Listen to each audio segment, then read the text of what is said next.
உனக்கு யாராவது அசிங்கமா பேசினா என்னடி பண்ணுவ? அது எப்படி என்ன ஒருத்தன் தப்பா பேசுவான்? இல்ல பேசினா என்ன பண்ணுவேன்னு சொல்லு. நல்லா பலார்னு ஒண்ணு கணத்துல விட வேண்டியதுதான். நானும் அததான் பண்ணுவேன். ஆனா எப்படி சில பேர் மட்டும் அவங்கள எவ்வளவு அசிங்கப்படுத்தினாலும் சொர்ணையே இல்லாம சைலண்டா இருக்காங்க.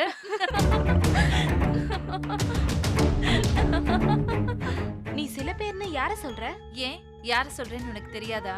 எப்படி இந்த மாதிரி பேசும்போது கொஞ்சம் கூட கூச்சம் இல்லாம நின்னுட்டு இருக்கா? அட நீ வேற, நினைக்கவே அசிங்கமா இருக்கிற ஒரு விஷயத்த கூச்சமே இல்லாம பண்றவங்களுக்கு இதெல்லாம் ஒரு மேட்டரா? அப்ப எது மேட்டருங்கற? பெங்களூர்ல நடந்துச்சே அது.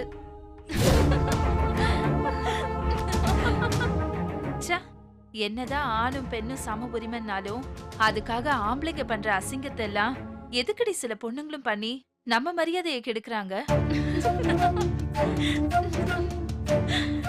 நீ எதை சொல்ற? இல்லடி, ஆம்பளைங்க தான் பொண்டாட்டிக்கு துரோகம் பண்ணிட்டு ரகசியமா ஒரு செட்டப்ப வச்சுக்கிட்டு அசிங்கம் பண்றாங்கன்னா இதுலயுமா போட்டி போடுறது? புரியல. புரியலையா?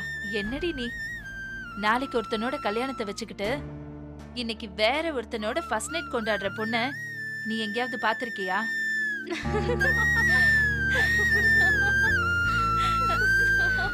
ஏய், அவன் எவனோ ஒருத்தலாம் இல்லடி, எக்ஸ் ஹஸ்பண்ட் தானே. அப்ப அந்த எக்ஸ் லவர் அவன் இப்ப வெக்ஸ் லவர்.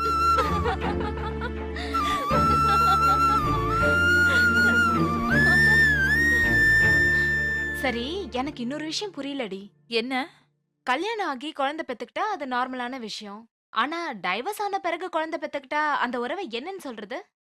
அதான் டெய்லி பேப்பர்ல போடுறானே, கள்ள காதலால் விபரீதம், கணவன் கொலை, காதலன் கைது, பெண் தலைமறைவன.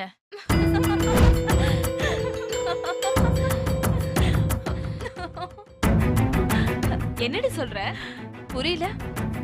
நம்ம ஆபீஸ் பேர் கூட நாளைக்கு பேப்பர்ல வந்துரும். நமக்கு தெரிஞ்சவங்க யாராவது படிச்சுட்டு நீ அந்த ஆபீஸ்ல தானே வேலை பாக்குறேன்னு கேட்டா நமக்கு தானடி அசிங்கம். இப்ப புரியுதா?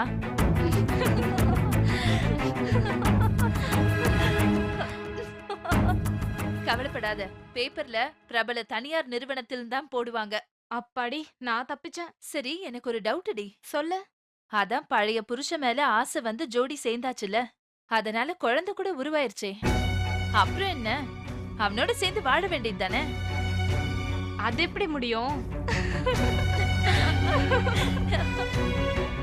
ஏன் முடியாது? அப்ப பழைய காதலனுக்கு என்ன பதில் சொல்வா? அதான் முடியாதுன்னு சொல்லிட்டாளே. என்னடி நீ சிஎஃப்எல் காலத்துல போய் இன்னும் டியூப்லைட்டாவே இருக்க? புருஷன் கூடயும் சேர மாட்டேன், பாய் ஃப்ரெண்டையும் கட்டிக்க மாட்டேன்னா என்ன அர்த்தம்? என்ன அர்த்தம்னு சொல்லுடி. கமிட்மெண்ட்ல சிக்கிக்காம சேஃபா லிவிங் டுகெதர் கான்செப்ட்ல என்ஜாய் பண்ண போறது அர்த்தம்.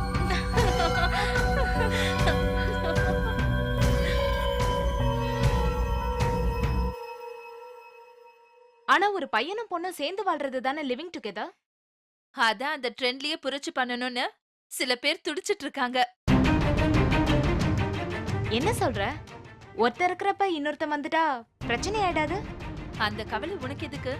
தப்பு பண்றவங்களுக்கு தெரியாதா சமாளிக்கிற டெக்னிக்? ஒரு வீடு, ஒரு மனைவி, இரு புருஷன், எப்படி இருக்கு டைட்டில்? Super D.